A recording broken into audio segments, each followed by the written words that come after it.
Welcome to Vicky's 4-0 drills. Let's dive in. Let's get to work.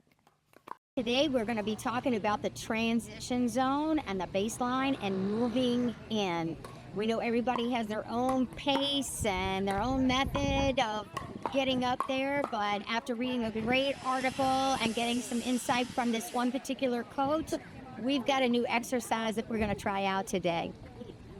Alrighty guys, what we're going to talk about today is moving in, right? I just read a really good article, and it's from a coach who talked a lot about moving in and how many different types of moving in there really is that takes place between the baseline and the transition zone. But he had a coach that said something to him that made a big difference. What are you in such a hurry for? So I love the words that he wrote down, because he said, we're almost like to two extremes. Either you're going in and you're going in so fast that you're in a hurry to get up there for something, or it's like a long journey that has multiple stops along the way. So everybody, like I say, has their own little method to their madness. But the biggest point that he makes, which I think is just super duper important, you don't have to rush to get in so fast, because the one thing that you can't do is maintain control and be able to handle what is being sent back to you if you're in such a hurry and you're moving. Most of the time you're moving and your paddle can't be in that ready position. So what he's talking about is keeping your momentum moving forward, always with your paddle up front as you're moving in. And that way you're still able to take the balls in front of you. Too many times in this transition zone area, we get stuck because we're moving too fast. We just want to get up there. You're moving too fast, and now you're having to hit the ball behind you. And that's the one thing you don't want to do. So it is another part of the game that, we've worked on so many other parts of the game of slowing ourselves down.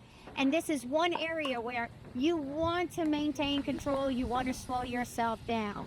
So we're going to work on a little exercise that he came up with to help us do that. We're going to feed some balls to each other and move on in, but I want you to be able to move from the baseline, figure out that speed of which works really well for you so that you are maintaining control. At the net, the feeders are going to be sending you game-like balls. So once again, this is going to be a little bit competitive. Might get you a little excited, but the one thing we don't want you doing is running in, okay? So we're going to send balls to the baseline.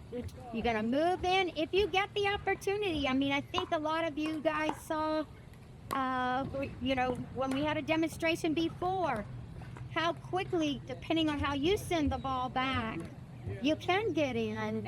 But this is really not about that. This is about maintaining control and keeping that paddle out in front of you, okay?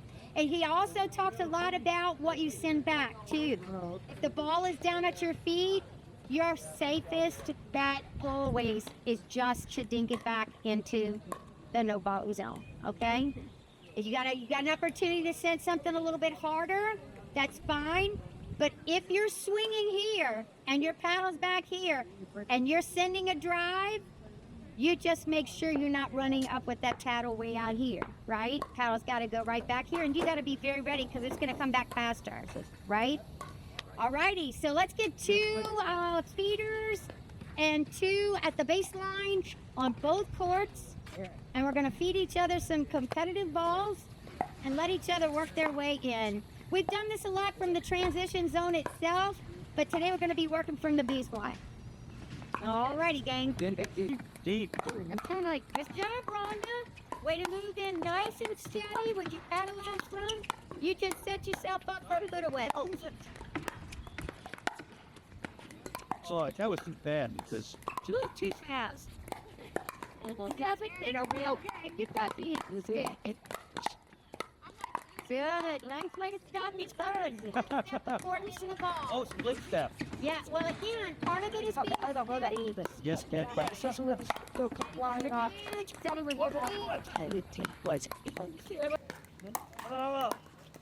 Move in, Dave. Move in. That's it. Buy you some real estate. Buy you some real estate. There you go. Good job, Dave. There it is. Oh, order. Biggest thing I don't want you to do is be just standing still after hitting the ball. If you see you've got it, that's it. Go on, Barb. You see you got that drop, move. But don't just be controlled, like he says. That's it. Good job, Rhonda. Way to keep that pedal out front. Not bad day. Oh, sorry, guys. Well, 3 might do. Here's fine. Oh, booty, oh, yes. Yeah. Oh, yes. Good. Good job. All righty, one more ball. That's all I've got. Barb, okay, use it. And around. Okay. But that's it. I'll show you up. Nice, Rhonda. Way to do it and way to get yourself right in there after setting yourself up. Nice, nice, nice, nice. You know, and again, here goes back to whether or not it has to be the 3rd shot drop, the 5th shot drop, the 7th shot drop. It's working a point, right?